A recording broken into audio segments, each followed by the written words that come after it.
su funcionamiento. Esta mirada integral del planeta, ¿de qué otra manera se debería mirar hoy?, ha publicado revolucionarias escrituras que hicieron comprender todo el sistema que compone y que conecta la vida en la Tierra. Queremos dar la bienvenida aquí a Tim Lenton.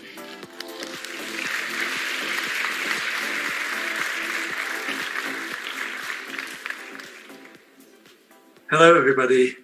Thank you for letting me join you virtually. I can see on the screen that I'm live, so I'm going to want to talk to you today about what I call positive tipping points to avoid climate tipping points. So if someone can show my slides, I can't tell whether they're up or not.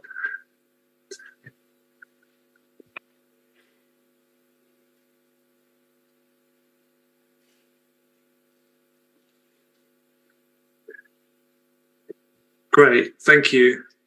Okay, so let's get started. So we're living in extraordinary times. The world is changing. Many people would say we're in what they're calling a polycrisis now, of interacting crises in the climate, ecological systems and social systems. And indeed, with the theme of this session being about Gaia and complex systems, I wanted to start with a simple toy model of what could be any number of complex systems, but this is one that I'm slowly pushing towards a tipping point where, instead of maintaining stability in its original state, in a minute it's going to change radically. And this sort of behavior where a system loses stability and then occasionally tips like that into another state, well, that can apply both to bad changes and to good changes in different complex systems. And I'm going to talk about bad cases of tipping points in the climate, but then I'm going to spend most of the time talking about how we need to find and trigger some positive tipping points in our social systems, in our relationship with ecology and technology, if we're going to get ourselves out of the current climate and ecological crisis. Now, for about the last 20 years, I've been concentrating on the bad tipping points that we might cross in the climate, and that's what I've tried to summarize here. So there are a bunch of parts of the whole climate or Earth system that I called the tipping elements that we know could pass a tipping point this century due to human activities, particularly climate change, nature loss. And some of them are pictured on this map of the world. But what the map is also showing is that those bad climate tipping points, where we suffer quite severe, abrupt, often irreversible damages, are coupled together as well.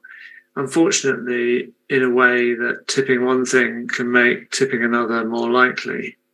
So this is perhaps one of the biggest risks we face in a changing climate, is that we're going to trigger damaging, abrupt, and often irreversible changes.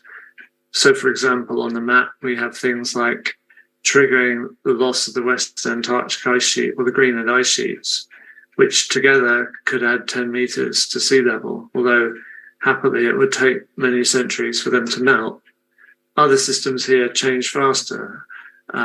We see the worrying evidence, for example, of the Amazon rainforest losing stability, suffering more extreme droughts, and that unfortunately could be tipped in our lifetimes.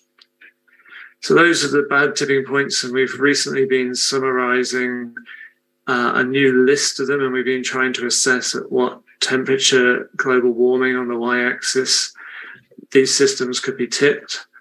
The bad news is, even at the present level of global warming, which is marked down here, we think there are at least 4, if not 5, big parts of the climate system that are already at risk of being tipped. At 1.5 degrees centigrade of global warming, 4 of those systems may become likely to be tipped.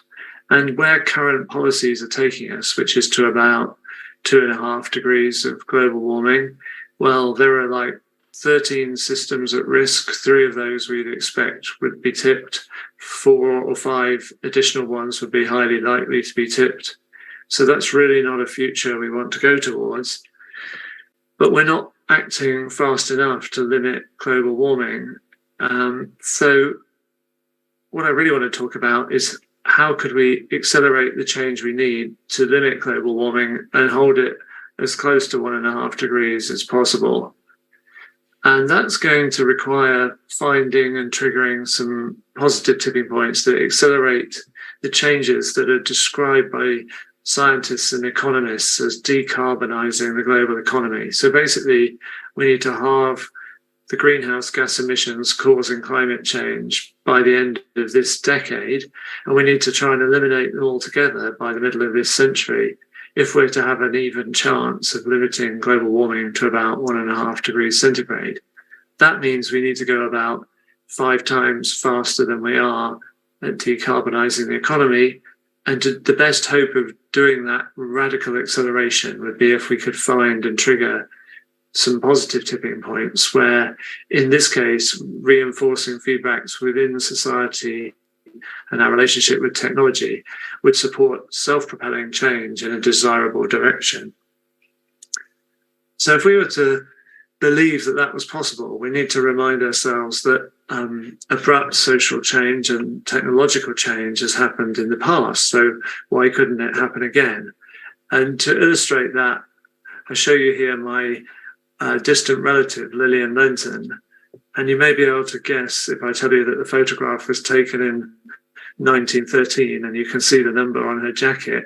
You may be able to guess that she was one of the suffragettes fighting for the vote for women in the UK at the time, and she was in prison, hence the number on her jacket, in 1913, because she was implicated in this act of arson, burning the tea house in Kew Gardens in London to the ground. In fact, she was in prison several times. Like many suffragettes, she went on hunger strike in prison. And like many suffragettes, she was force-fed in prison. Unfortunately, they put the tube down the wrong way into her lungs and not her stomach and nearly killed her. But then when she was rushed to hospital, the government did a cover-up. They said that she was just ill because she'd been on a hunger strike. Then it became obvious that the government were lying, and that was one of a whole string of events that turned public opinion against the government in the UK and in favour of the women's suffrage movement and votes for women, which were granted in 1918 to at least to women over the age of 30 in the UK. So that was a radical social change. It doubled the voting population. And much more recently, of course, we've seen other tipping points of social change. So Greta Thunberg's protest to miss school on a Friday to protest outside the Swedish parliament for more decisive action on climate change made it incrementally easier for the next person to join their protest, to skip school, if you like. And that makes it incrementally easier for the next person and the next person and so on. And this creates a kind of snowball effect of reinforcing feedback that was strong enough to create a tipping point where within months there were hundreds of thousands, if not millions of people marching on the streets for more decisive climate action. Now, that did lead to government declarations of a climate emergency. I show a picture of the European Parliament declaring a climate emergency here within months of Greta starting her protest. But Greta would remind us that political rhetoric is not going to solve the climate and ecological crisis. Only actions which reduce for the climate, greenhouse gas emissions are going to solve the climate crisis. So we've got to believe that we can't just tip social movements. We need to believe that we can tip a radical change in the activities and the technologies that are responsible for climate change. So a reminder from history that we can change technology quickly is this one. So this is a photograph taken in the year 1900.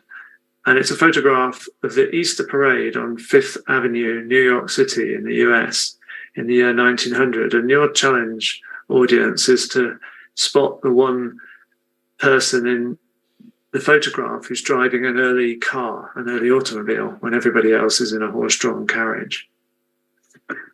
they are on the right-hand side of the street coming towards us there. But 13 years later, you have the opposite challenge, which is to spot the one person left in a horse-drawn carriage when everybody else is driving an early automobile. It's still Fifth Avenue, New York City. It's the Easter Parade, and now it's 1913. And there's one person left in a horse-drawn carriage over there in a similar pace on the street. So that's a radical change in technology and society that unfolded in that decade across US cities, and of course carried on spreading around the world. And now we perhaps look back on it with regret, as it's part of what kicked off the increase in greenhouse gas emissions, climate change, and everything else. But it shows that we can change fast. And actually, in the middle of this transition, there was a time at which 30% of the early cars were battery electric. The electric vehicle has been struggling to sort of take over ever since. But finally, there is a transition happening, a tipping point to electric vehicles. And that starts and is happening first in the country of Norway. And these characters here played a big part in the reason why the country of Norway has been the first in the world to tip towards electric vehicles. So this photograph is taken in 1989. And I'm old enough to know that this character here is Morten Harket, the lead singer of the pop band a-ha that was very popular at the time. He's also an environmentalist, and he's here with another environmentalist and an architecture professor, Harold Rosvik. And together they're going to import the vehicle behind them, which is a hobby-converted electric car, electric version of what we would call a Fiat Panda, into Norway, but with a host of demands to the Norwegian government at the time, the government of Gro Harlem Brundtland, to incentivize a transition to electric clean transport. First of all, by eliminating the import registration tax for all electric vehicles, including this one, which is quite a big deal because that's about 20% of the cost of the vehicle, typically in Norway. They also demanded that there should be a cancelling of road tolls for all electric vehicles in Norway. And they had a bunch of other suggestions and demands to incentivize both clean transport, more sustainable homes, integrated electric vehicles, solar power, and energy efficient buildings. Well, because they were partly a pop band, they knew the media would follow them around and would shed light on their demands and their story. And that helped them create a social tipping point where the government did indeed waive the registration import tax for this vehicle and for all electric vehicles that went after it. And after fighting for 7 or 8 years, they eliminated the road tolls for electric vehicles. All of those things created enabling conditions for a tipping point that's really unfolded in the last decade, where now Norway's personal transport is dominated by electric vehicles, as this picture from the streets of Oslo would suggest. And here's the data which shows from 2012 onwards the massive growth in market share of battery electric cars. And if we were to carry on to 2022, they were about 85% of the market. Now, I'm not saying that electric vehicles are perfect, but I can tell you they're a whole lot cleaner and better than fossil-fueled ones, and that just cars are responsible for about 10% of global greenhouse gas emissions. So this is a big deal if we can get this tipping point to spread around the world. And there's a chance that it can, because there's a really strong reinforcing feedback, which is that the more batteries that are made for electric cars, the cheaper the next battery gets to make. That gets called economies of scale, a classic reinforcing feedback that's so strong that it could support a tipping point where electric vehicles spread almost exponentially and are getting cheaper all the time and will soon be cheaper than fossil-fueled cars. Now, Norway brought that tipping point forward by some very clever policies and use of public money and tax incentives and so on.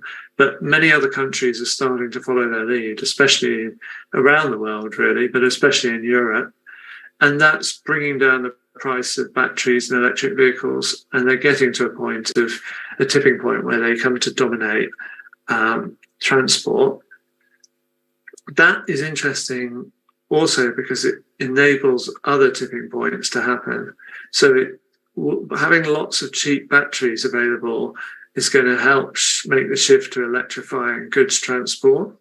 But it might also be the thing that finally persuades oil companies that they're sat on a lot of stranded asset that they're never going to be able to sell, because electric vehicles are going to take over too quickly. And that means they've got to reinvent themselves as something other than an oil company.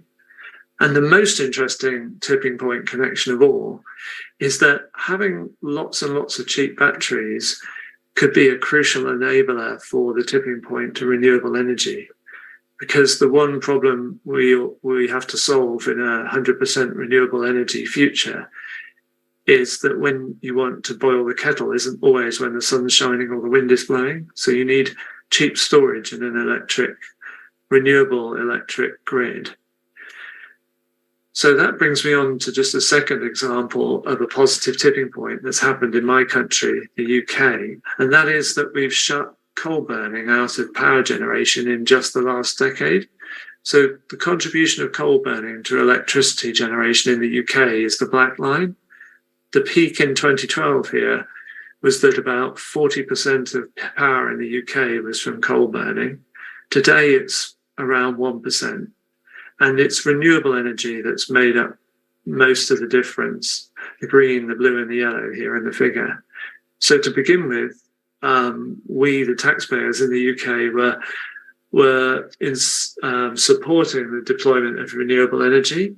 But now renewable energy in the UK, it's wind power mostly, it's cheap, generating power cheaper than anything else, and is paying us, the taxpayer, back. The thing that created the tipping point here was just a modest price on carbon just in the power sector. That made it uneconomical to switch on coal power stations, and that meant they weren't getting used very much, and it meant that the people invested in burning coal weren't making any money, so they rapidly pulled their money out of coal burning. And then the utility companies started destroying the coal-powered electricity generating stations like this one, which is in Oxfordshire in the UK. So that is a classic irreversible tipping point that we'll never go back on. And this is a crucial reason why the UK has been decarbonising faster than any other major industrialised economy in the world, at about a reduction in emissions at times of approaching 7 or 8% year on year. And surprise, surprise, the people of the UK have barely noticed it because they can't tell where their electricity is coming from. But in the global picture, it's the other crucial reinforcing feedback of economies of scale that we saw for batteries that's also happening for solar power and for wind power that's going to be the big thing that makes a global tipping point to renewable energy. So this plot here just shows how the price of solar panels has been declining the more solar panels get made. And it's absolutely spectacular. Since about 2008, the price has declined more than a factor of 10. And all the projections are that solar and wind power will be generating electricity within this decade at a quarter of the price that fossil fuels have ever been able to make electricity. And in fact, as of last year, in most of the world, renewables were generating new power the cheapest. And in fact, there was so much new renewable energy installation, it outstripped the increase in demand for power worldwide and meant that renewable power has started to displace fossil fuel power.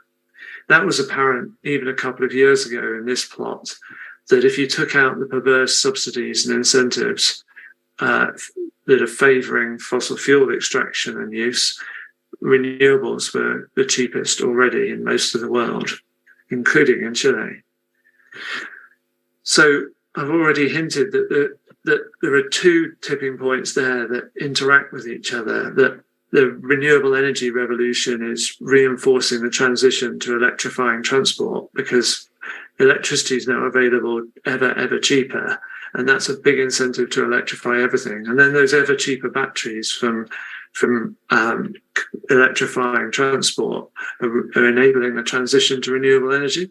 And that's sketched up here somewhere in the left of this complicated figure. But what this figure from a new report is showing is that not only are there reinforcing feedbacks within lots of the key parts of the global economy responsible for the majority of greenhouse gas emissions, but there are also a number of these interactions between sectors in the global economy by which a positive tipping point in one part of the economy can encourage a positive tipping point in another part of the economy.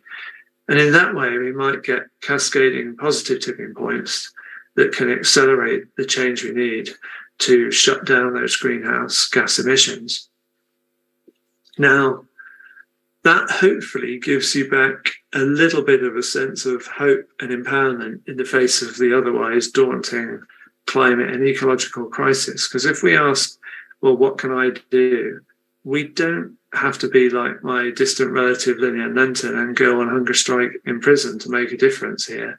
We're all consumers to varying degrees, and we can choose what and how we consume and behave and pick options that are much less impactful on the climate and on nature. But also, the most effective action to positive tipping points is probably going to come if we, society, work in tandem with good governance, good policy, moving capital in the right direction towards the changes we want and need. And as we saw with one of my examples, if we have the media supporting us in telling the story of positive change, then I think we really are empowered to create the conditions for positive tipping points and to trigger them, as hopefully the examples begin to show you. And we're about to publish a report at midnight on Friday that maps out in more detail some of the recommendations to policymakers and others for how they can be part of triggering positive tipping points that we're all going to benefit from. So I hope that gives you a little bit of hope. And I want to dedicate what I've said in the talk and these ideas to the memory of Jim Lovelock, father of the Gaia hypothesis, friend and mentor to me, certainly the person that got me thinking about the world in this kind of way. Thank you very much.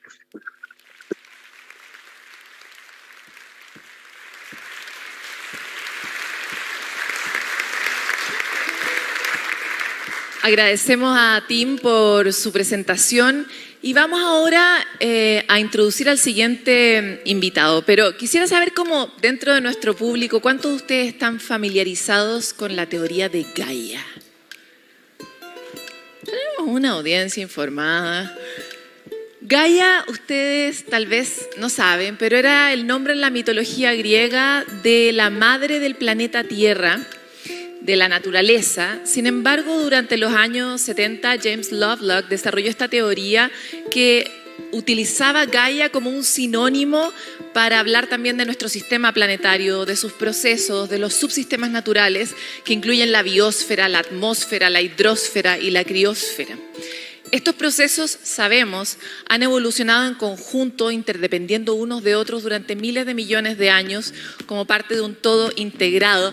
Nicolás Luco, qué gusto verte en el público. Le da mucha vergüenza, pero es uno de los grandes divulgadores de la ciencia chilena y ha recibido reconocimientos por eso. Qué bueno que estás con nosotros. Le da mucha plancha, así que aprovechemos de aplaudirlo.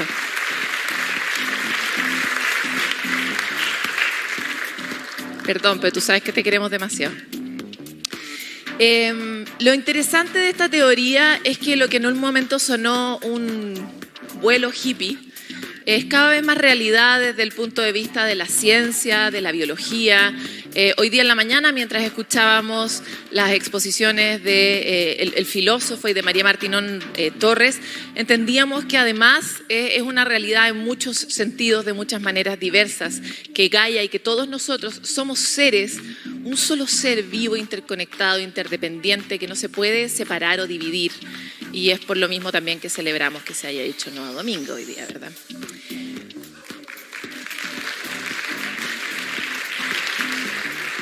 Pero más allá de a enunciar temas que son importantes para nuestra realidad nacional y cómo vamos protegiendo estos ecosistemas de los que dependemos, es que queremos seguir en este bloque donde hablamos del valor de la vida y para eso queremos presentar a nuestra siguiente invitada.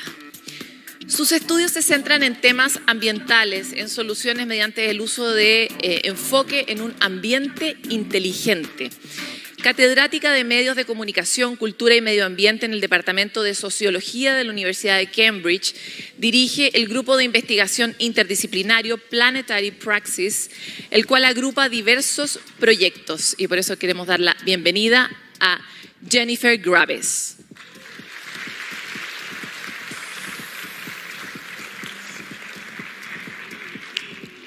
Hello, Congreso Futuro. Hello, Chile. I'm delighted to be here for the first time in this lovely country and to be learning so much about science and the environment as part of this event. So today I want to talk about citizen sensing, a project I've been working on for about 10 years now. And this is a particular way of thinking about the intersection of science and society.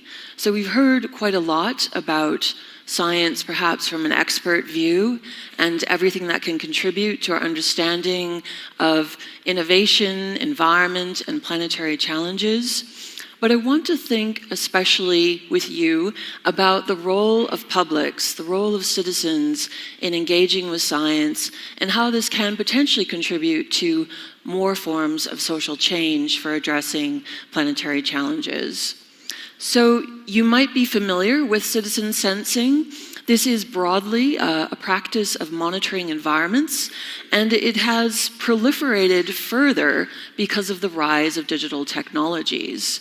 And with digital technologies, we're seeing everything from drones to monitor pipeline construction, radiation monitors to monitor radiation after the Fukushima disaster, deforestation alerts, as well as more classical analog monitoring in the case of the Flint water crisis in Michigan in the US.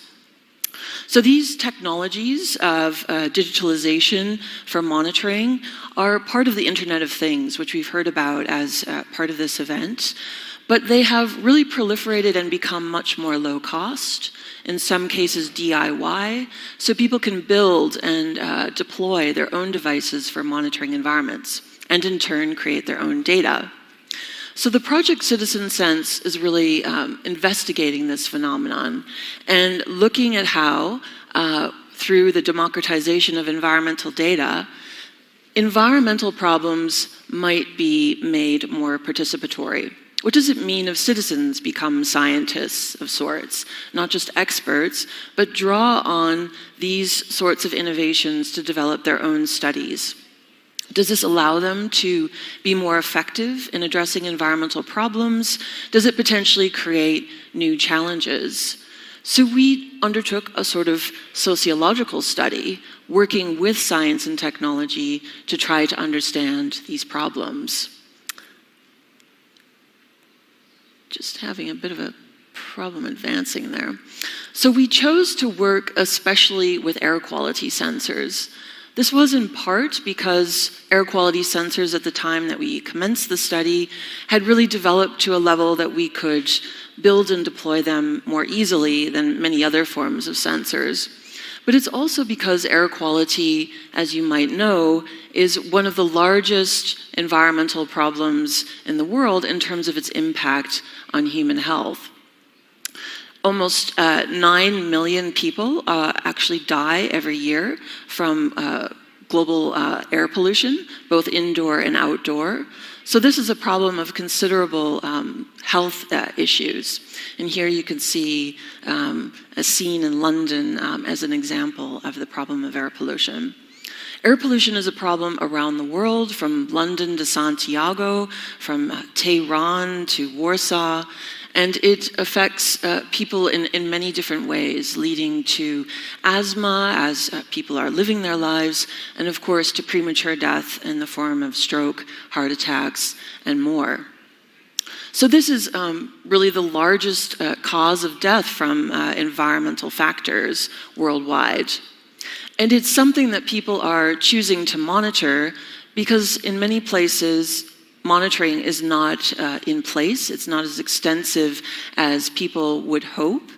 For instance, in rural areas, monitors are not installed. In some urban areas, only certain pollutants might be monitored. So it's for this reason that we then chose to deploy an urban sensing network in London to work with a community to monitor particular pollutants, particulate matter, which were not as well monitored in this environment. And particulate matter is an especially hazardous form of pollution that can pass into the body through the blood-brain barrier, and there's really no safe level of particulate matter. So we wanted to look more carefully at this.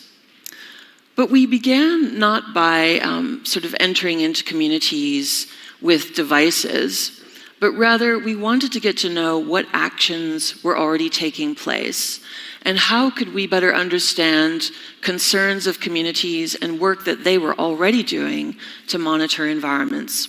So here was a group, and there were many different groups. This is just an indication of one group who was working in southeast London, in Deptford, and they were concerned about a new infrastructure project that was going in, a super sewer project, which was meant to improve water quality, but at the same time could potentially worsen air quality through ventilation shafts.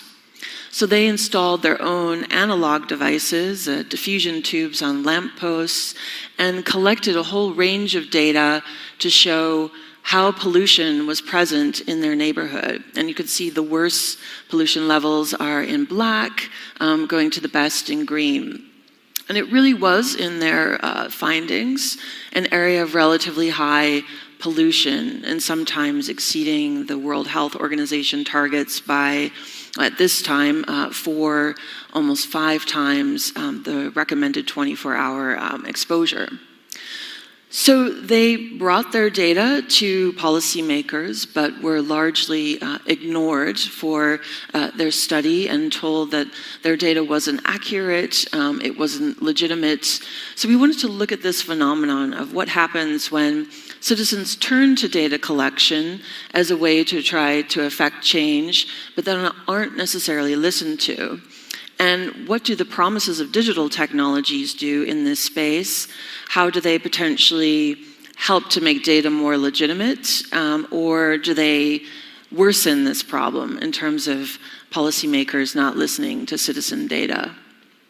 And here you can get a sense of the road that had most of those black circles on that map. It's the A2, which comes in from the Channel Tunnel from France, so it carries a lot of heavy traffic. And of course, cars and so on are only getting worse in London. So what we did then was develop a co-design process to work with these many community groups who were monitoring environments, to talk to them about these sensors that were emerging and how we could develop and deploy them in their neighborhoods and better understand the problem of air pollution, especially in relation to their broader concerns. Because of course, they weren't just concerned to know what a number was on a map. They wanted to think about their built environment, the city they lived in, and how it could be more livable, how they could address concerns about the loss of housing due to the construction of luxury flats, how they could preserve green space, how they could attempt to temper transportation and make car traffic less intense, and generally improve the area. So when they wanted to monitor air pollution, it was really to try to show where problem areas might be located and how changes could be made. So this is really putting science into action in the service of community interests and needs about how to make an environment more livable. So in addition to beginning this participatory process of working with communities, we thought about how we might build a sensor. And we wanted to especially monitor particulate matter. And here you can see an example of a pollen particle magnified under an electron microscope. And we used this image and thought about how to bring it into tactile form. So we created a ceramic 3D prototyped housing called the dust box, which had a sensor inside, particulate matter, a Wi-Fi module to transmit data real time, and a PCB board. And this very simple device we then deployed in the community. And we did this by first holding a workshop where we mapped areas that were problematic for pollution, and also by taking a walk, consulting people, having recommendations of people to speak to who might not have been at the workshop. And through this process, also creating a logbook with instructions and a space to document concerns, we began a deployment in the community where we set up dust boxes across a kind of two-borough area, Deptford and New Cross in Lewisham. And there was a whole range of kind of adjustments that needed to be made, different sites that we found in outdoor balconies, in stores, and a whole host of areas. So we had a kind of extensive sensor network in this area. And then we began to collect data. And so this was a kind of emerging toolkit for how to do citizen sensing and citizen science. And we really had to ask then, how do we want to interpret this data? How it will be most useful for citizens? So we created a data analytics dashboard called AirSift, where people could look at their data in real time. They could compare the data to other people's data in the network, and they could also compare the data to the regulatory monitors that were nearby. They had an API, and we could bring their data in for comparison. We also brought in wind and weather data, so we could look at the direction of pollution, which is, easier to do in a rural area. When you have many sources of pollution in an urban area, it can be difficult to especially pinpoint pollution, but it's still useful to get a general sense of where pollution is coming from. And so here you can see the toolkit, just a kind of top level shot of it, and the map of the emerging network, as well as other monitoring sites. And with this data, we found we were seeing much different patterns of pollution than you might see in a regulatory network. Usually with these networks, you would see numbers that say whether you're meeting the policy objectives.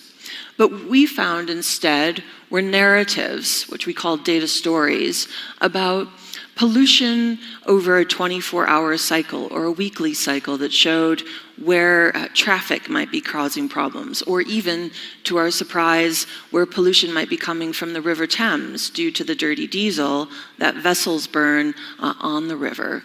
We also found that garden spaces, for instance, were areas of lower pollution. So we found a much more granulated, detailed picture of the data through this form of citizen science and citizen sensing. And in this sense, it is quite a different picture from what a kind of top-level view of air pollution monitoring might provide through an expert infrastructure. Of course, we had key findings about traffic and construction in the river creating pollution. But we also found sites where pollution was lower on pedestrian streets and gardens, which really then indicated that urban design could be a key way to think about how to redesign the city to be less polluting, less harmful, and more livable. So we worked with the citizens then to create a series of actions that we wrote into the data stories. And these were proposals really for themselves, for policymakers, to really think about how to improve the built environment to be less polluting. And we put these all together into data stories that we launched for the broader public. This was then taken up by the local MP, Vicky Foxcroft in Deptford, who brought the issue to Parliament for debate and said, there are incredibly high levels of pollution in this area, as we did find quite high levels, but we wanted to really emphasize this isn't just about bad air quality. This is about how the data set is showing something different. It's pointing to action. It's pointing to transformation of the built environment. It's not just a description of a problem. It's actually composed in such a way that it's continuous with community infrastructure and collective action. So in that sense, we looked also then at how the data circulated in the communities. In some cases, it led to success stories where people used the data to put forward transport plans that were funded by the council and by Transport for London. In other cases, people tried to use the data to support alternative plans for green space that were slated for demolition, and they were not successful in making their case for why green space had to be preserved. So that green space that you saw in the previous slide was razed, and it led to a quite considerable series of protests in the area. So data by itself did not lead to a kind of universal change in the minds or hearts of policymakers, but it did make incremental advances in some cases, and it did compose a different way of thinking about science as it might be integrated with community projects. So I just want to end then on this kind of proposal I've made in a recent book for how to think about these practices as a way to make breathable worlds.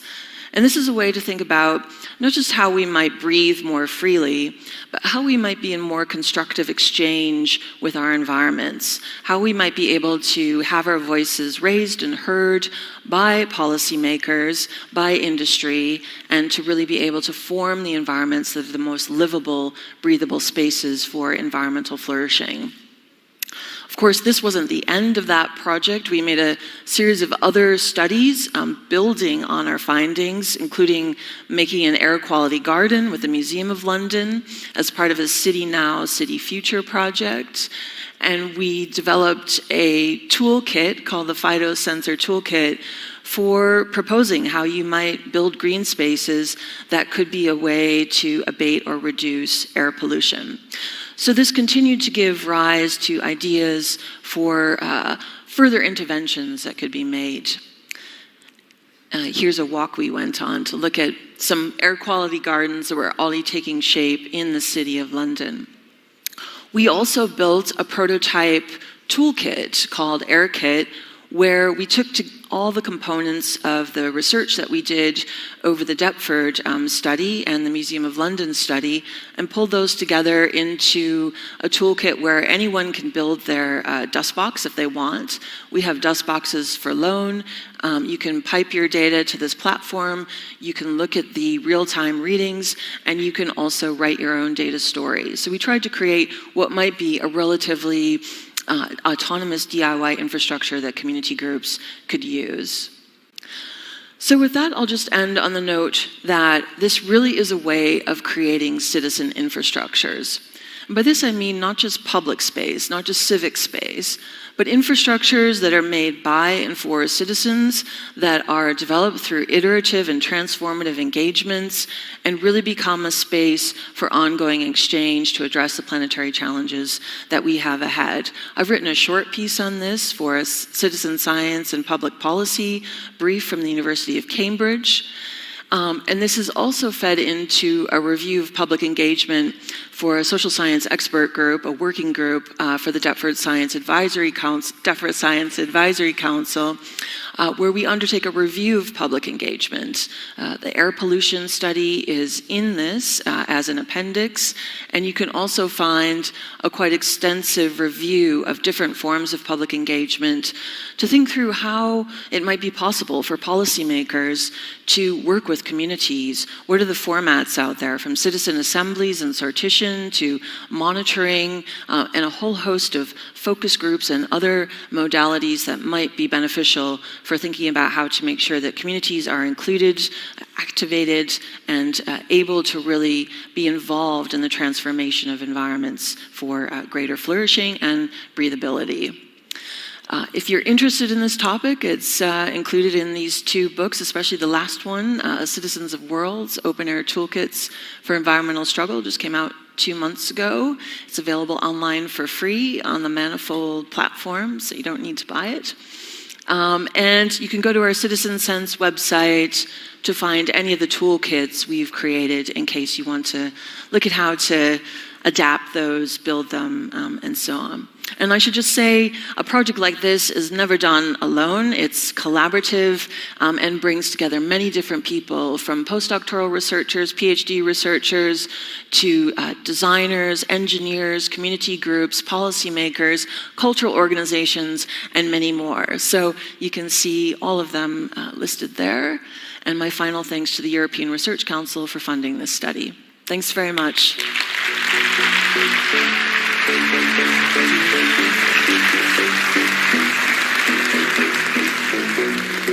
Gracias, Jennifer, por tu presentación.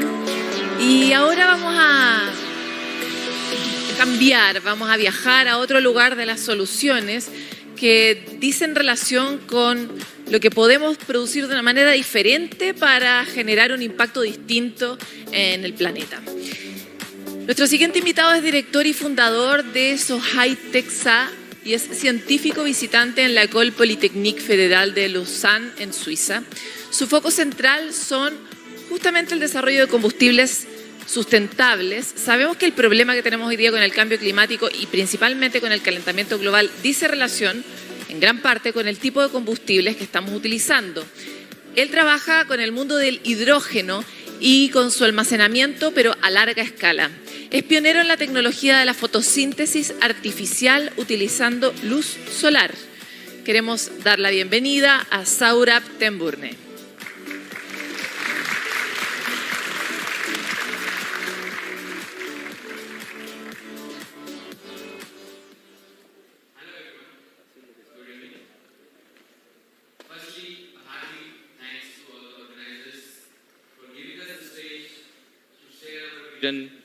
And work towards a sustainable and better future.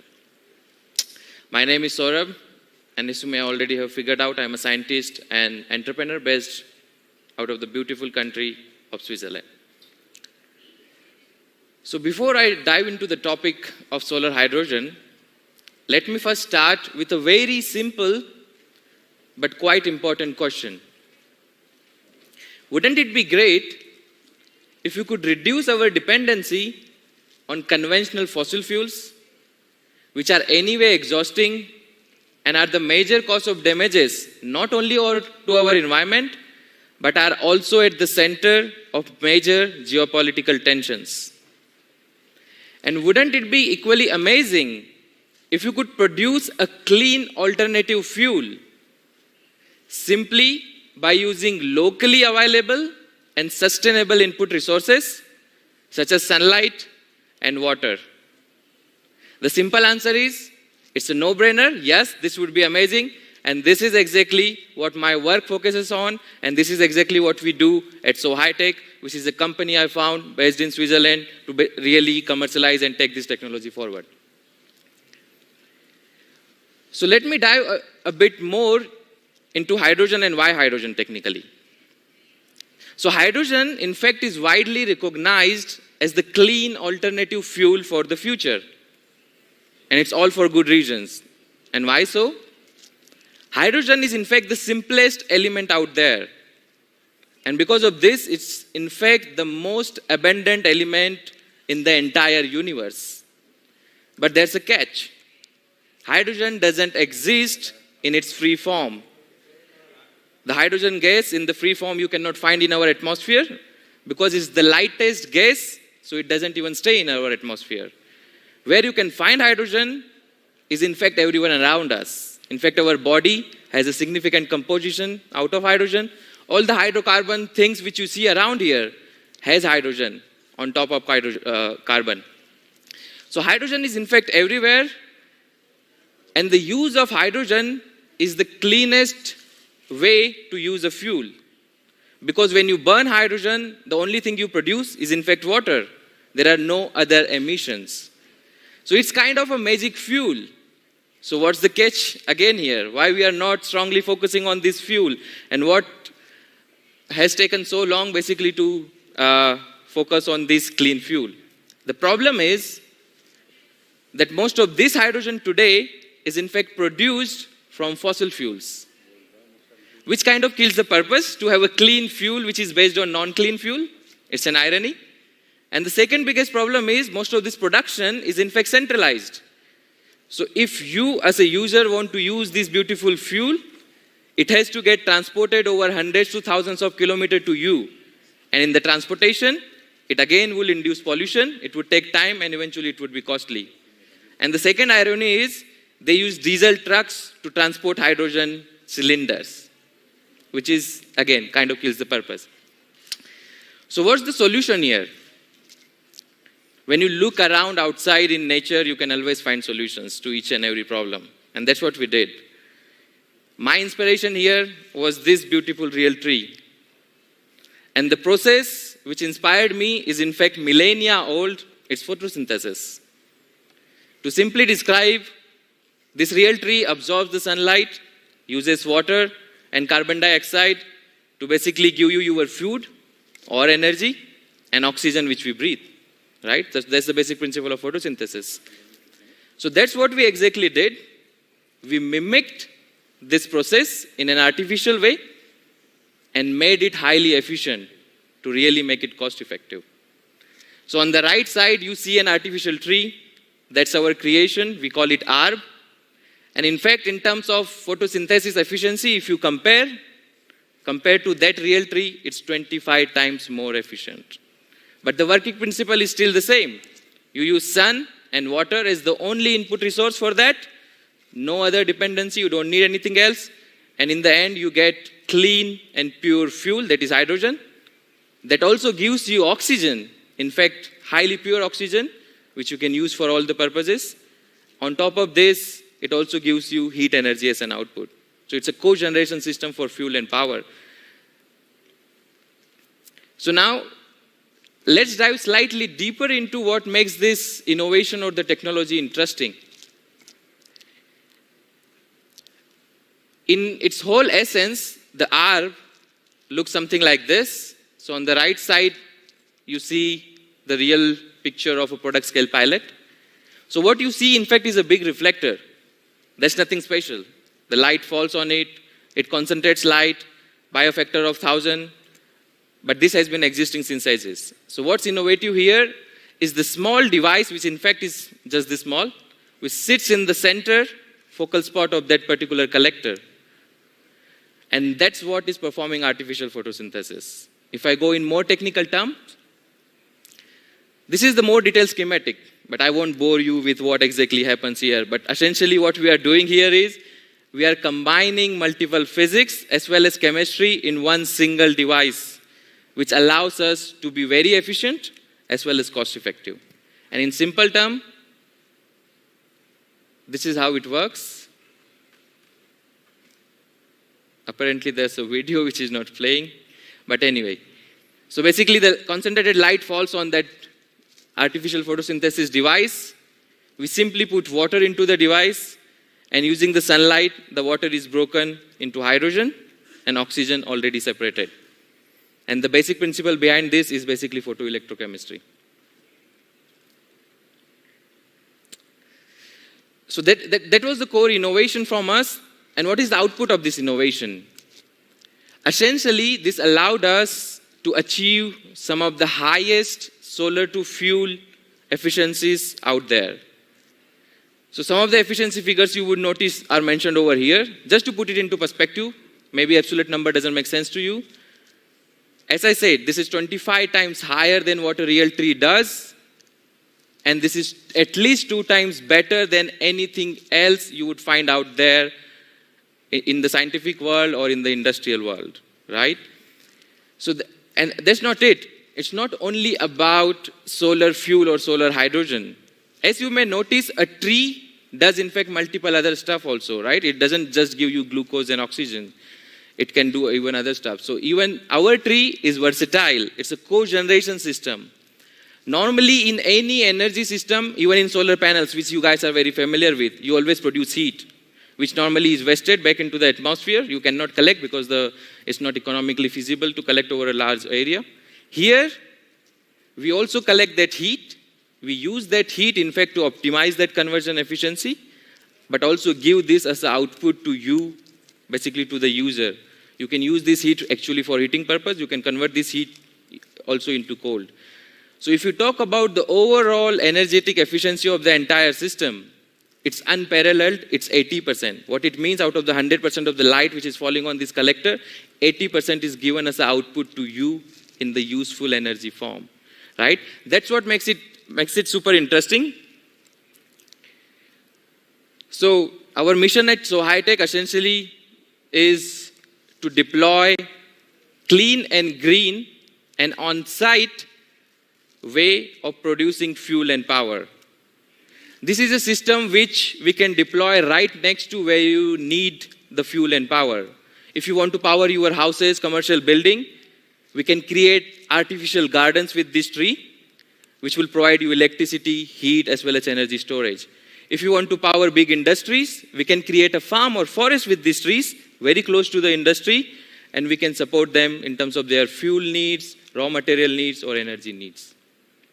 Just to put it into perspective, there are another aspect of a real tree, which we also mimic. A real tree actually captures CO2, and basically, if you want to save certain amounts of CO2, you can plant multiple of these trees, right? In a similar way, we do not capture the CO2, but by producing energy in completely clean way, by producing this fuel in completely clean way, producing heat and oxygen in completely clean way, you save up to 80 tons of CO2 on an yearly basis with one single tree. If I translate this into equivalency of what a real tree does, this is equivalent of planting 3,000 trees. So next time if you want to save emissions, you can very well consider investing and planting these artificial trees. To give you a holistic flavor of the impact, not only our trees, but hydrogen as a whole can have on the global scenario. So here on the left side, what is shown over here is the emissions which you generate today by producing hydrogen from fossil fuels. By the way, hydrogen is called the fuel of the future, though it's age-old. Hydrogen has been existing in the oil and gas industry, in the fertilizer industry, in the chemical industry since ages. It's a raw material, it's a fuel. It's already a $130 billion industry. You don't need to find new uses of hydrogen. But it's all produced in a gray, so basically from fossil fuels. And currently they produce almost 1 billion tons of CO2 simply by this way of producing hydrogen. If we deploy our solution or green hydrogen solutions, even simply with 10% penetration, which we can very well achieve in the coming year, you are talking about 100 million tons of CO2 saving, which is huge. But it doesn't stop here. Hydrogen is a fuel which can eventually replace your diesel, your petrol, or any other kind of fossil fuel. You can power your cars with it. You may have heard about hydrogen cars. Yes, they are new. They are up and coming. You can power your houses with it. You can do energy storage with hydrogen, which batteries cannot do on a long-term and large amount of basis. You can power your industries, your agriculture farms. Basically, it can literally replace fossil fuels in variety of sectors. So if I just take into account the overall emissions the fossil fuels generate today across overall industrial sectors, it's 50 billion tons on a yearly basis. And if you could replace even 20% of these uses with hydrogen and make it in a clean way, definitely not with fossil fuels, you can make a very significant impact. So that's what we can do with hydrogen if you do it in a clean way. Sure, our ARP technology, what we developed, comes out of Switzerland. All this couldn't be possible without the support which we have for innovation, in fact, in Switzerland. And at So High Tech, our mission is to empower nature. We want to, in fact, take inspiration from nature and empower nature by creating today the solution of tomorrow. Going further into, let's say, the various application sectors where you can deploy hydrogen. As I just explained, you can literally use hydrogen in a variety of sectors. And in fact, hydrogen is considered to be the Swiss Army knife of energy solutions. Because you can use hydrogen for the left category sector. You can use it as a fuel, as a raw material in fertilizer industry, steel making, steel processing, semiconductor manufacturing, glass manufacturing. And on the right side, this is up and coming and new uses of hydrogen, which is for energy storage. This has not been realized earlier, But this is something new where hydrogen can make one of the biggest impact. And to give you a flavor of that, so here on the left plot, we are comparing all the fuels which you can find technically, and we are comparing them on one important matrix, which is energy density, right? So hydrogen you see on the right axis on the extreme right side. What it means with 1 kilogram of hydrogen, there is no other fuel on the planet which has that high energy. On the right side, what we are comparing is various energy storage solutions. One of them you may be very familiar, which is batteries, which you have in your phones, in your cars. But if you want to do energy storage for days, weeks, or seasons, probably you already know you cannot do it with batteries. And if you want to store large amount of power, this you also cannot do. There, a fuel-based solution, such as in terms of hydrogen, is the only way. And this you may also very well realize in Chile, where technically you have a lot of nice solar resource, but the grid doesn't exist everywhere. So you cannot simply inject power when you produce from these valuable renewables into the grid. You need storage. You cannot do this in terms of battery at this large scale. You can do this with hydrogen. You can do it for long term without any leakage happening. So that's the role hydrogen can play in terms of the energy vector. And how our ARB solution basically allows us to realize this. So ARB, as I said, it's not only a hydrogen production solution, it's a cogeneration system for fuel and power. These are the 4 outputs on the right side which you see, which we can produce. Pure oxygen, pure hydrogen, and pure also heat, basically. On top of this, it's a versatile system. If you want electricity even directly from the sun from ARB, it can also do this. So for example, if you want to power your commercial residential building, where you need technically electricity, you don't need hydrogen. Hydrogen is just an energy storage medium in that use case. You can very well do this in a dynamic way. And that too, we do it with twice the efficiency than anything else you would find out there. With twice the efficiency of the solar panel probably which exists somewhere on the top of this roof. Apart from this, there's a flexibility aspect of our system. Now you could tell me, okay, it's a solar-based solution, right? It doesn't operate for 24 hours. No, ARB does operate for 24 hours. ARB is a hybrid input system. It works in complete synergy with sunlight as well as any external source of energy which you can feed to it. You can power it with other energy which comes from wind energy, hydroelectric dam, because sunlight is always changing. You would never have 100% capacity with sunlight. Chile is one of the best places to have constant output, but elsewhere the clouds always change the capacity. You can always compensate this in a dynamic way with other sources of energy. So it's a very versatile and flexible system which can not only offer, let's say, the benefits for the user, but essentially you may already know with the variable renewables, grid stability is a big problem. And with this approach, you can help to stabilize and optimize grid. So that was about one tree, but this is not going to solve problem. How we deploy the solution is in fact by creating gardens and forests of multiple of these trees. So here you see a schematic example, basically how could these trees look like. And when I say a garden or forest, believe me, it's exactly like a garden and forest. You can be around those trees, it's safe. Don't worry, hydrogen, when you produce at these trees, it's not explosive. You can be safe, you can do it on an agriculture farm, you can have animals around it. So that's the whole concept. When we say really tree, we are really mimicking it, not only in terms of photosynthesis, but functionality and practical aspects. And we don't have only one size. One size cannot fit all, this everyone knows.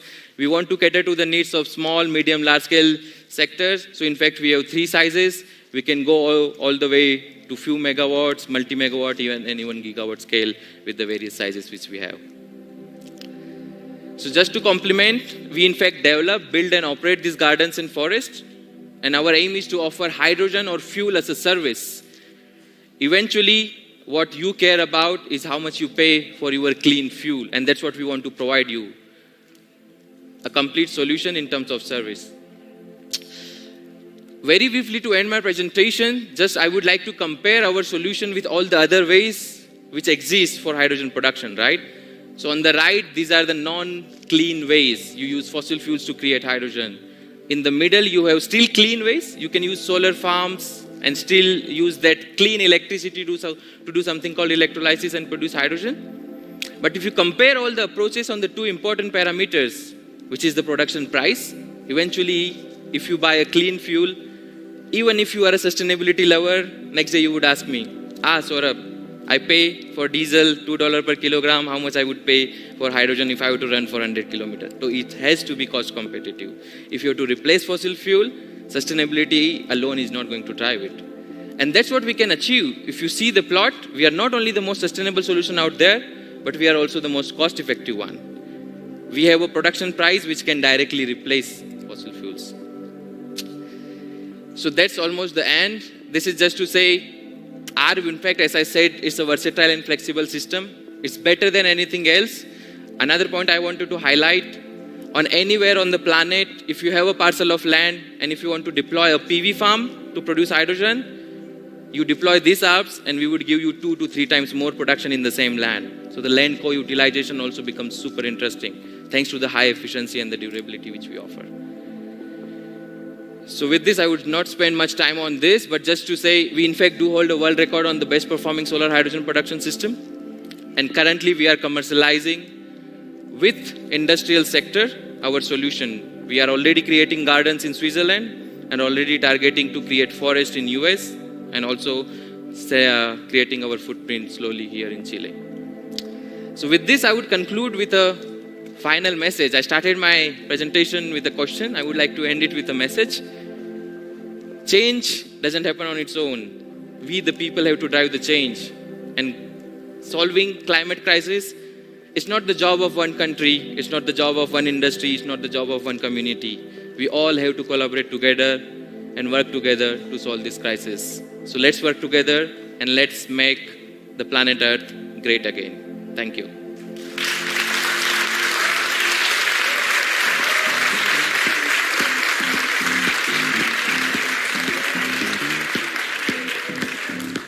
Agradecemos esa interesante exposición en este Congreso Futuro que ya vive su último tramo durante esta tercera jornada. Hacemos el recambio con Paloma Ávila, vuelvo nuevamente acá al estrado, feliz de compartir junto a todos ustedes lo que nos queda de esta jornada que ha estado marcada, donde hablamos de nosotros, los humanos, hablamos de una enfermedad tan importante como es el cáncer, hablamos también de los océanos en la tarde en una jornada especial en esa materia, sobre todo para nuestro país. Y ahora queremos hablar de la crisis climática, que sin duda es uno de los desafíos más importantes de este siglo. Vamos a presentar a continuación a una destacada investigadora que considera que precisamente el cambio climático es un fracaso ético cuyo impacto evitable afecta principalmente a los más vulnerables. Es doctora en filosofía, académica de la teoría política en la Universidad de Exeter, allá en el Reino Unido, y directora del programa Renewing Biodiversity Through People and Nature Approach. Investiga la justicia climática y la ética medioambiental, centrándose en la deuda existente con las personas del futuro. Damas y caballeros, le damos la bienvenida a Katrina McKinnon.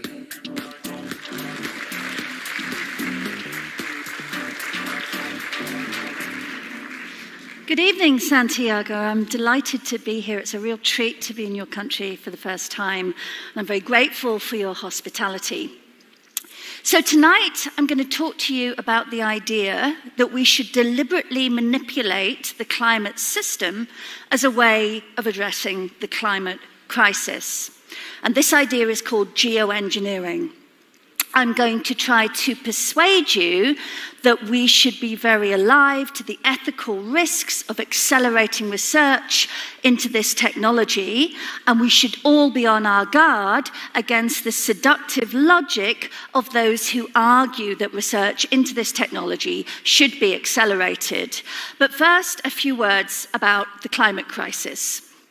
So, the UN tells us that there is now no credible pathway to 1.5 degrees Celsius by the end of the century, and that represents the Paris Agreement's highest ambitions. There is now no credible pathway to achieving those ambitions.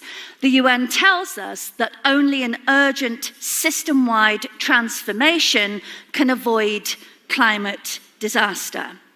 So these are very strong words from the UN. And we've been told repeatedly for years of the high stakes of our present climate gamble. Because of our past failures, radical solutions are needed now. If we do not act now, even radical solutions might be put beyond our reach.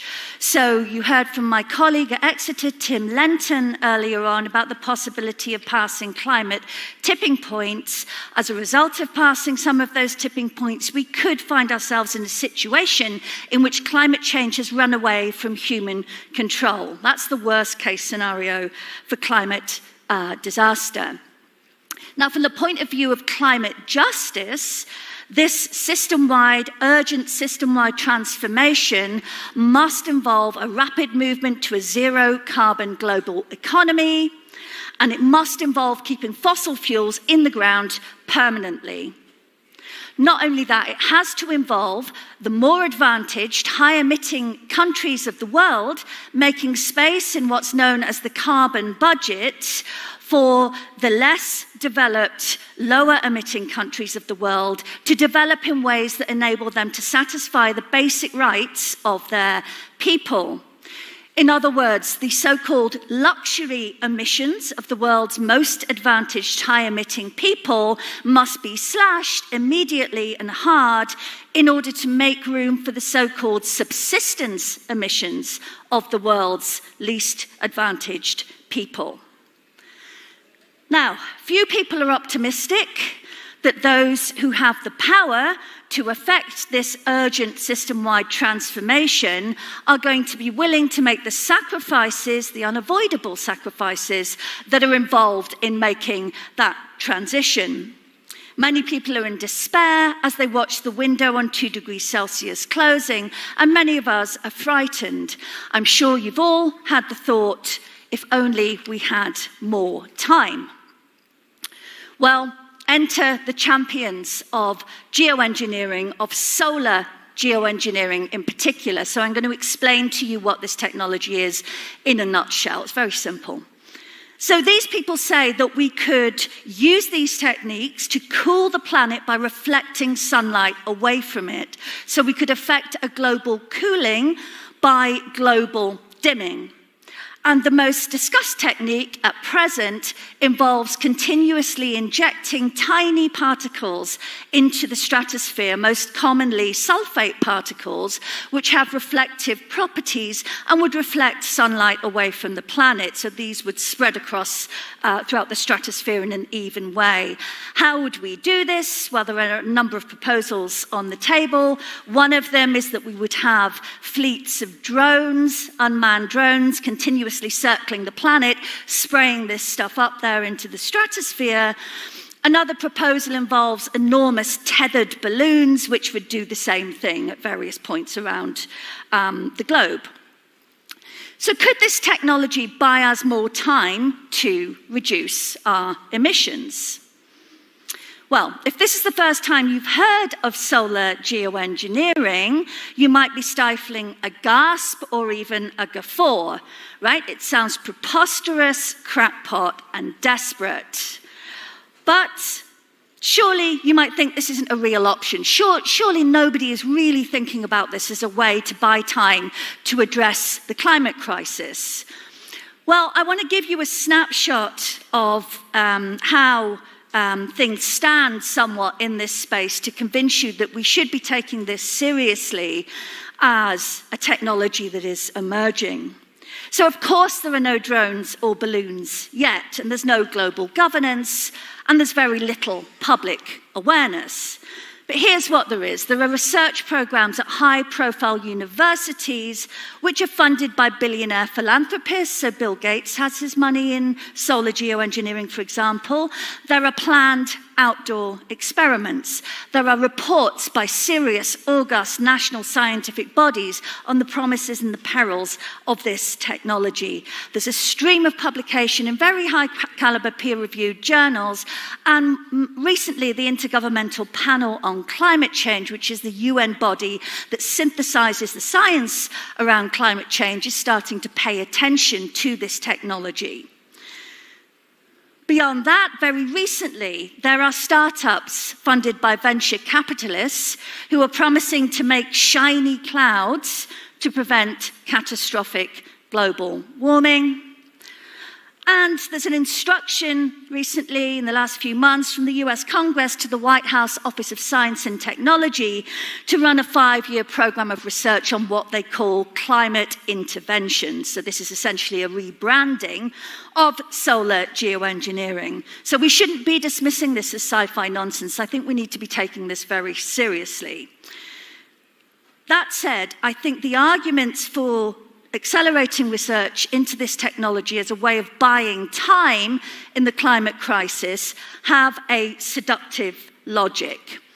So, for one thing, the principles behind solar geoengineering really aren't that complicated. So many researchers in this field point to the eruption of Mount Pinatubo in 2001 as proof of concept. So the volcano spewed up huge amounts of matter into the atmosphere, and as a result, there was a measurable cooling effect of 0.6 degrees Celsius for 15 months. For another thing, the champions of solar geoengineering say that we could ramp up a deployment to achieve global cooling relatively quickly. We could see a cooling effect within a matter of months, and that it would be cheaper to do this in some instances than to suffer the climate damages that would happen if we did not do this.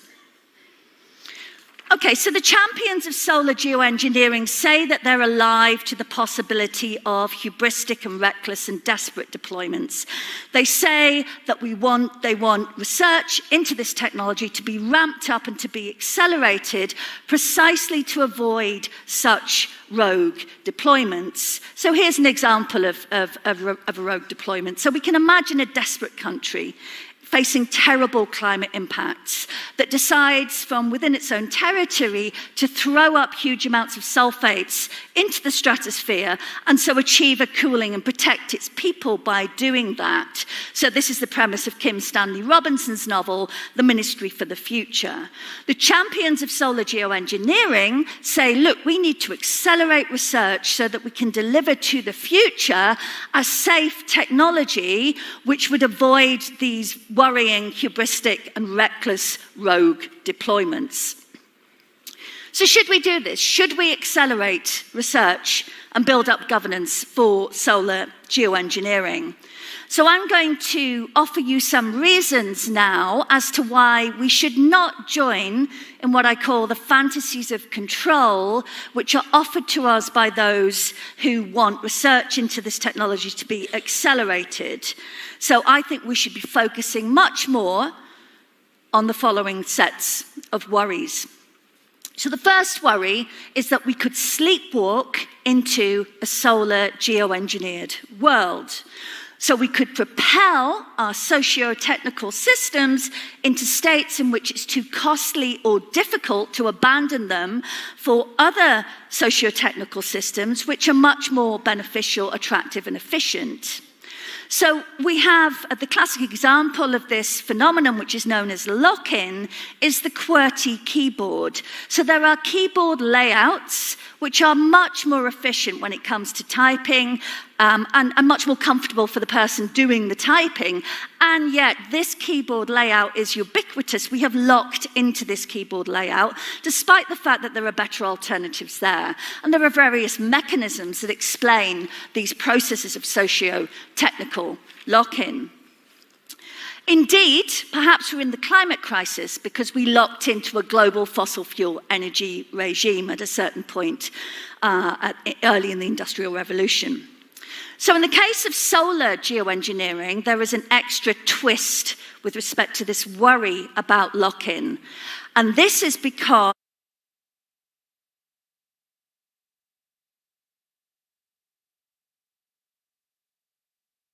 we have to, at some point, actually do a deployment.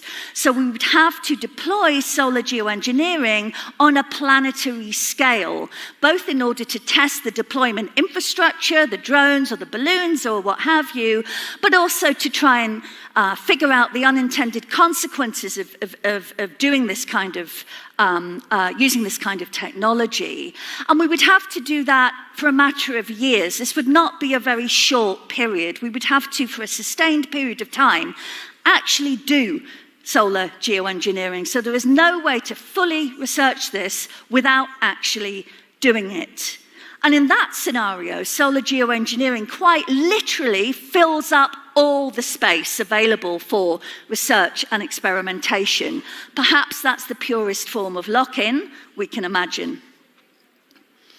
Okay, second set of worries that we should be paying attention to relates to the vacuum of governance for solar geoengineering. There is currently no international agreement which is fit to govern the research, development, and deployment of this technology, and there are no moves towards the making of such an international agreement. Consider what it would mean for one set of agents, a country, or maybe a consortium of fossil fuel multinationals to have their hands on the global thermostat. That would bestow a huge amount of power on those agents. And we need governance in advance of research, in advance of development, in advance of deployment to avoid those kinds of scenarios. We need to know that research is being done in the public interest. We need to have accountability. We need to have transparency, etc., etc. We can't leave that to the voluntary agreements of those who are undertaking the research. My final worry relates to what's known in the literature as the termination shock. So, under any scenario for a deployment of solar geoengineering, it's the case that were that deployment to be abruptly interrupted, we would enter a period of termination shock. What that means is that temperatures would skyrocket back to where they would have been had we never done the deployment. And this is a product of the fact that solar geoengineering merely masks warming. It doesn't address the root causes of warming. So if, for example, we undertook a deployment of solar geoengineering and we continued in our ways, we continued business as usual with emissions rising and rising and rising, and then a deployment were to be interrupted, that curve, that temperature rise, which would happen in a matter of months, could be really steep indeed. And humanity and the planet's living things would not cope with that kind of temperature, rise.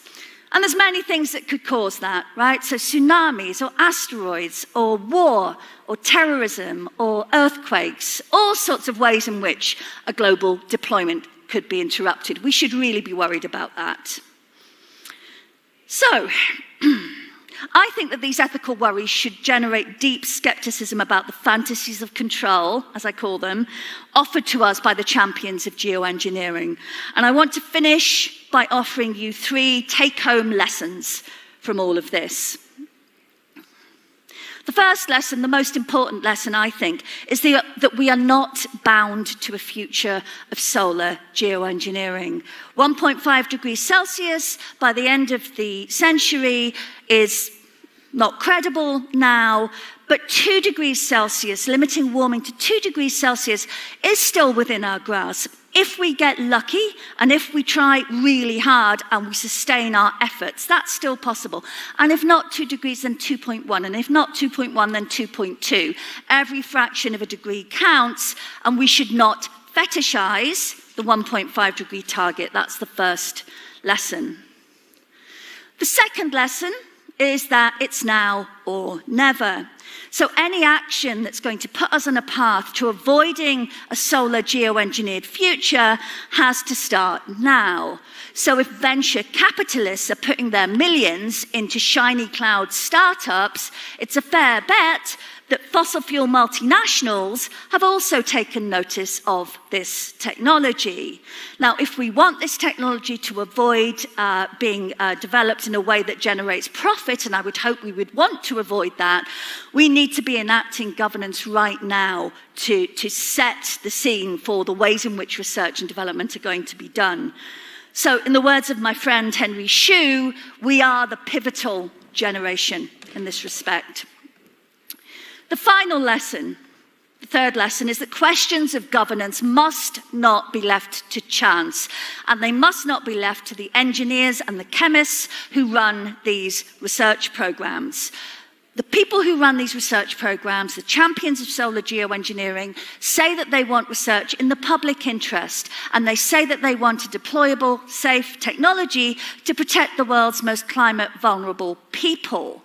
But in order to do that, we need governance that includes the voices of those people now and into the future. We need ways to represent the interests of people who might potentially have to live under a solar geoengineering deployment. Not only that, we need many disciplinary perspectives in thinking about governance. So we can't leave it just to engineers and chemists. We need artists, and we need poets, and we need musicians, and we need philosophers and social scientists, etc., etc. This is a question for all of us. At the moment, the discussions around governance are being dominated by engineers and chemists. So to finish up, my final comment. My view is that a world in which humanity deploys solar geoengineering in the future would be a moral catastrophe.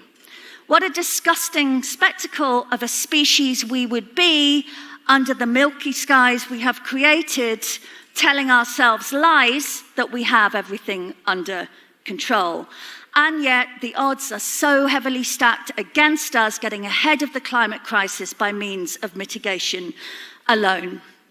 So in our climate crisis, despair beckons. It beckons to me all the time, as I'm sure it does to you. But we must resist this. Despair will create a self-fulfilling prophecy for solar geoengineering. We can't be confident that our best efforts on mitigation are going to be good enough to get us ahead of the climate crisis. But if the alternative is a solar geoengineered future, we have no option but to try our hardest.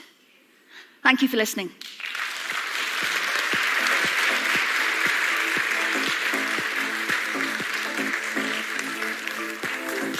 Agradecemos a Katrina por esa interesante investigación y presentación acá en Congreso Futuro, donde es importante, ¿no?, conocer miradas distintas sobre este gran problema que es la crisis climática.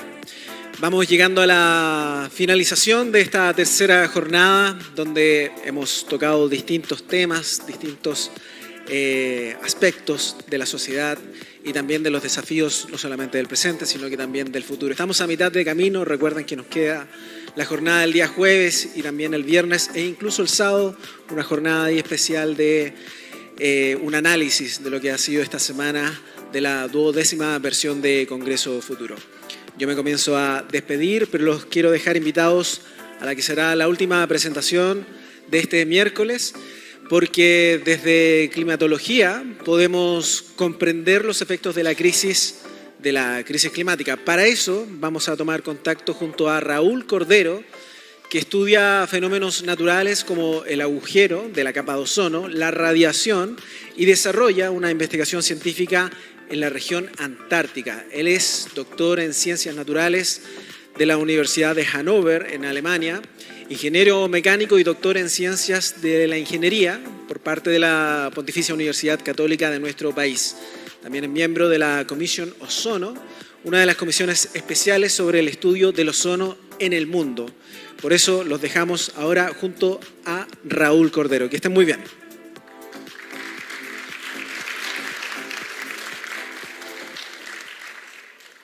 Hola, ¿cómo están? Bueno, vamos a conversar un poco sobre optimismo, sobre pesimismo y también cómo nuestra visión del futuro está fuertemente condicionada por nuestro presente. Mi presente es ser investigador en la Universidad de Santiago, parte de un grupo cuya misión principal es estudiar el cambio climático en el hemisferio sur. Nosotros hemos trabajado mucho en la Patagonia, en la cordillera de los Andes, por supuesto en el desierto de Atacama, pero nuestro corazón pertenece a la Antártica. En la Antártica hemos realizado, con el apoyo del Instituto Antártico Chileno, múltiples expediciones durante la última década, quizás una docena. Uno de nuestros objetos de estudio principales en Antártica es el agujero de ozono. El agujero de ozono es un tema relevante para quienes habitamos en el hemisferio sur, porque el ozono es un gas extraordinariamente importante. El ozono absorbe la peligrosa radiación solar ultravioleta. Sin la presencia de ozono en nuestra atmósfera, la vida en la superficie del planeta sería inviable. El agujero ozono resulta de la presencia en nuestra atmósfera de sustancias destructoras de ozono. Estas son sustancias que antiguamente se utilizaban en los sistemas de refrigeración y en los propelentes de los sprays. A pesar de que estas sustancias están distribuidas en todo el mundo, la destrucción de ozono es particularmente aguda sobre la Antártica porque la fría atmósfera polar favorece la destrucción de ozono. Esta gráfica muestra cómo ha evolucionado desde 1980 en adelante el tamaño medio del agujero de ozono. Como ustedes pueden ver, el agujero de ozono ya no está creciendo y a pesar de la gran variabilidad interanual que se observa en la última década, esta gráfica sugiere una tendencia a agujeros cada vez más pequeños. En efecto, el consenso científico es que el agujero de ozono se está cerrando y se espera su cierre definitivo en la segunda mitad de este siglo. El haber logrado aplanar esta curva, el haber logrado contener el agujero de ozono a latitudes antárticas, evitando que se expanda por el resto del mundo y devore nuestra capa de ozono, es el mayor éxito medioambiental de nuestra historia. Y esta historia de éxito nos deja 2 lecciones, al menos. La primera lección es que los acuerdos internacionales funcionan. Esta curva no se aplanó porque tuvimos suerte, sino porque en 1987 se firmó el famoso Protocolo de Montreal, que básicamente eliminó, o al menos controló, la emisión de sustancias destructoras de ozono. La segunda lección que esta historia de éxito nos deja es que el éxito es difícil de anticipar, sobre todo cuando tarda tanto tiempo. Es decir, en 1987 las cosas lucían mal, súper mal. El tamaño del agujero de ozono se estaba duplicando cada año y había proyecciones pesimistas que apuntaban a la completa destrucción de nuestra capa de ozono. Era difícil ser optimista en 1987. Cuando uno pensaba en el futuro en el 87, bueno, era muy difícil imaginarse un futuro que no fuese extraordinariamente oscuro, porque no solamente que estábamos perdiendo nuestra capa de ozono, sino que había otro montón de problemas en el mundo. En Centroamérica teníamos guerra civil, había sequías y hambrunas en África, había un brote de violencia delictual en muchos países, en 1986 había explotado un reactor nuclear en Chernóbil, es decir, había un montón de problemas.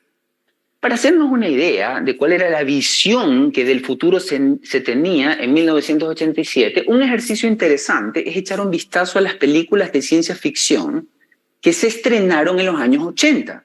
En 1987, el mismo año en que se firmó el Protocolo de Montreal, se estrenó en Estados Unidos la película Robocop.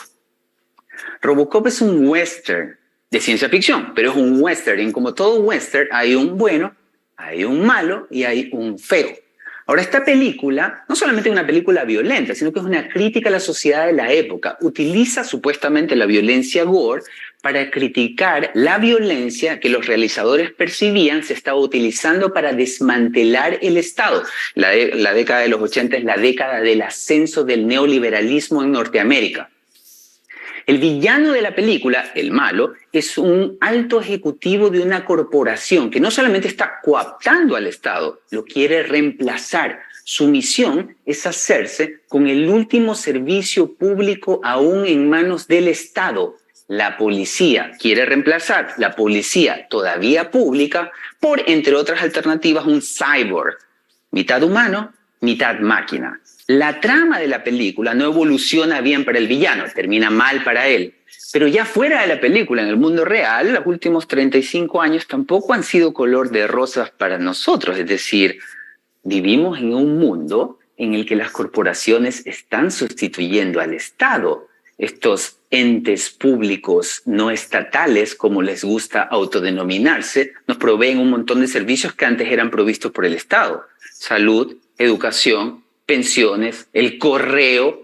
Últimamente, de hecho, han comenzado a hacerse del último servicio público que estaba en manos del Estado, la seguridad. En la guerra en Ucrania ha cobrado un protagonismo inusitado una empresa privada, Wagner. Y en Latinoamérica estamos llenos de un ejército de guardias privados que proveen la seguridad que un Estado cada vez más ausente ya no es capaz de proveer.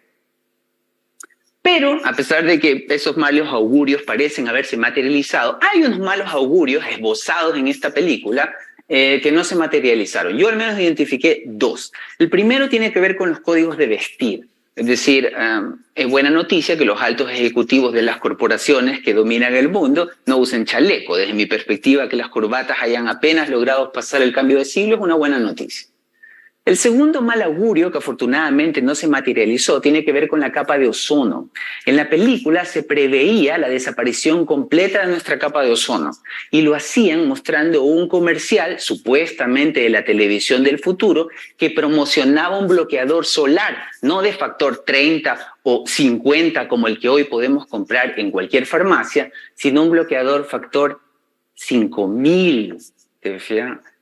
Sí, era difícil en 1987 ser optimista. ¿Cómo vemos nosotros hoy el futuro después de 35 años? Bueno, tampoco es fácil ser optimista hoy, es decir, hay guerra en Europa, otra vez tenemos sequías y hambrunas en el Cuerno de África, no nos ha explotado un reactor nuclear, pero igual tenemos un tremendo problema medioambiental por delante. Si en la década de los 80 el gran problema medioambiental era el agujero de ozono, hoy tenemos el problema del cambio climático.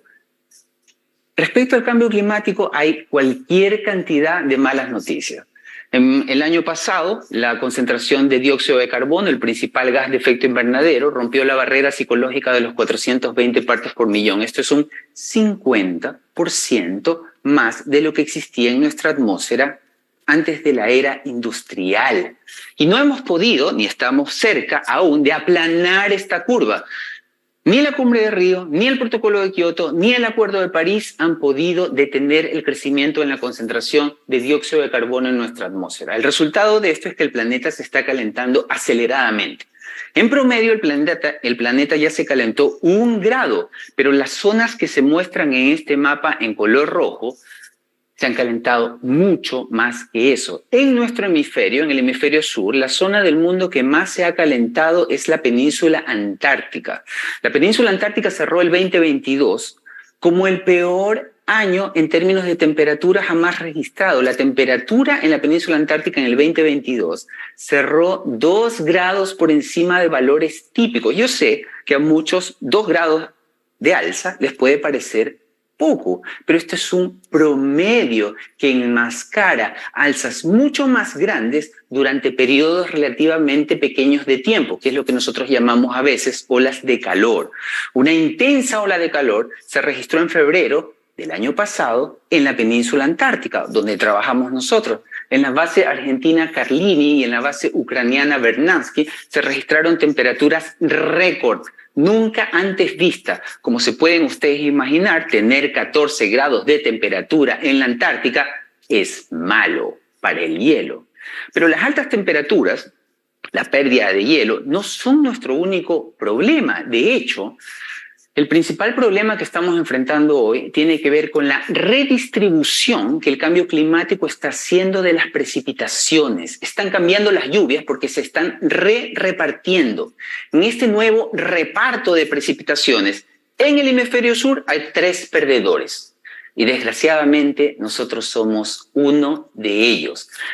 En la zona central de Chile y en la zona centro-sur se han perdido ya el 30% de nuestras precipitaciones, disparando la frecuencia con la que se registran años hiperáridos.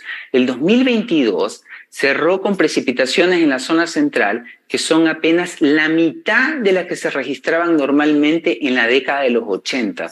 Los últimos 4 años en la zona central han sido tan extraordinariamente malos que frente a nuestros ojos han comenzado a desaparecer lagos, lagunas, embalses. En lo que se refiere al clima, hay muchas malas noticias. Pero ese es solamente un lado de la medalla. También relacionados con cambio climático hay algunas noticias no tan malas. La mayoría de esas noticias tienen que ver con la mitigación del cambio climático. Muchos de ustedes saben que para detener el calentamiento global debemos dejar de usar combustibles fósiles. El uso de los combustibles fósiles representa casi el 80% de las emisiones de gases de efecto invernadero. Eso significa que para detener el calentamiento global debemos reemplazar los combustibles fósiles y adoptar energías renovables. Es en la transición energética a las renovables donde hay noticias positivas.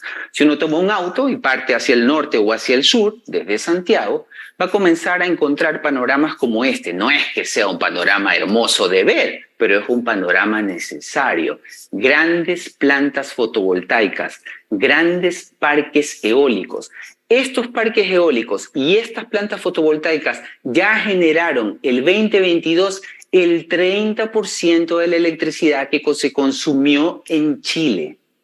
Eso no es la buena noticia es lo rápido que esto sucedió. Hace solo una década, la capacidad instalada de energía solar y eólica en Chile era prácticamente cero. Y este 2023 vamos a romper la barrera psicológica de los 10 gigavatios de potencia instalada. Pero hay algo todavía mejor. Esto no está sucediendo solo en Chile. Prácticamente en todos los países del mundo, la gran mayoría, si no el 100%, de la nueva capacidad eléctrica siendo instalada es eólica o solar. Es esta rápida transición energética que está sucediendo en todo el mundo la que explica por qué por fin estamos logrando aplanar al menos una curva. Esta curva muestra las emisiones de las últimas décadas del dióxido de carbono asociadas al uso de combustibles fósiles.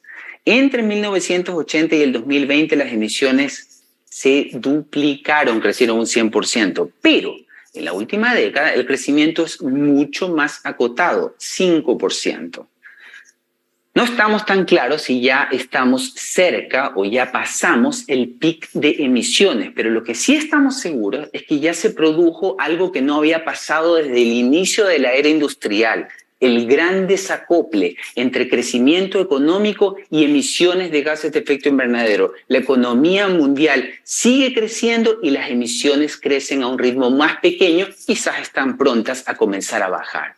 Esas son noticias extraordinariamente buenas. Sin embargo, estamos lejos de que este sea siquiera el inicio del fin. No. Para detener el calentamiento global, no basta con aplanar esta curva. Para detener el calentamiento global, nuestras emisiones tienen que pasar a cero. Y para eso nos quedan varias décadas por delante. Cuando imaginamos el futuro, cuando pensamos el futuro, yo los llamo a, primero, ser realistas en términos de la magnitud del desafío que tenemos por delante, que es enorme. Segundo, ser extraordinariamente crítico con las cosas que se han hecho mal o las que se han dejado de hacer, pero también es importante ser generoso a la hora de valorar los avances, porque hay avances. Ahora, esta no es una charla TED, es decir, no tengo que decirles que nos espera un futuro brillante, porque no va a pasar. La historia humana está llena de claros oscuros, así que lo más probable es que nuestro futuro también esté lleno de luces y sombras. Pero yo al menos soy optimista. Yo creo que en 30 o 40 años las personas que estén vivas van a poder hablar del cambio climático como un problema del pasado. Yo creo que los expositores del Congreso Futuro de la segunda mitad del siglo van a poder hablar del Acuerdo de París de la misma manera que he hablado yo hoy del Protocolo de Montreal. Pero entiendo perfectamente que hay muchas personas que no compartan mi optimismo, es decir, es difícil. De hecho, la industria de la ciencia ficción no lo hace. El año pasado se estrenó, 35 años después de Robocop, otra película súper pesimista respecto al futuro. No mires hacia arriba. A los que no vieron la película no les voy a adelantar el final, pero digamos que un final feliz no es. Sin embargo, a pesar de que estas dos películas, Robocop y No mires para arriba, son películas extraordinariamente pesimistas, igual son hijas de su tiempo. Si tú comparas las dos películas, vas a identificar cosas que muestran que al menos entre los 80 y hoy hemos avanzado. Yo hice ese ejercicio y encontré al menos una cosa en la que hemos avanzado, se las voy a compartir. El héroe de No mires para arriba no usa una pistola, usa un plumón. Y eso es un avance. Muchas gracias.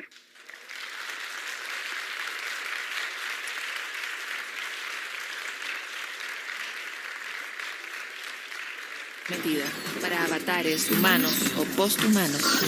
Infinitas oportunidades para explorar lo imposible.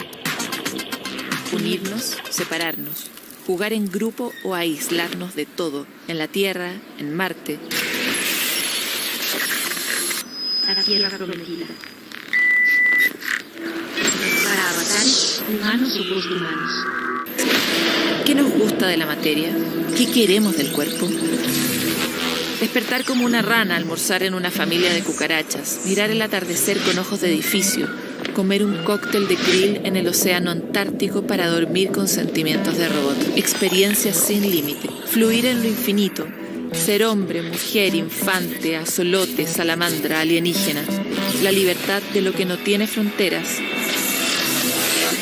Pero ¿cómo protegemos la ética, la democracia, los acuerdos sociales? ¿Qué límites sí necesitamos? ¿Será delito en el metaverso lo que es penado en la Tierra? ¿Llegaremos a someternos a la conciencia de una máquina? Montados en algoritmos llegamos a nuevos lugares. Una nueva ruta se dibuja para crear nuevos mundos. ¿Quieres venir a este viaje? ¿Qué deseas sentir hoy? ¿Qué deseas sentir hoy? ¿Quién quieres ser mañana? ¿Quién quieres ser mañana? Congreso Futuro, sin límite real.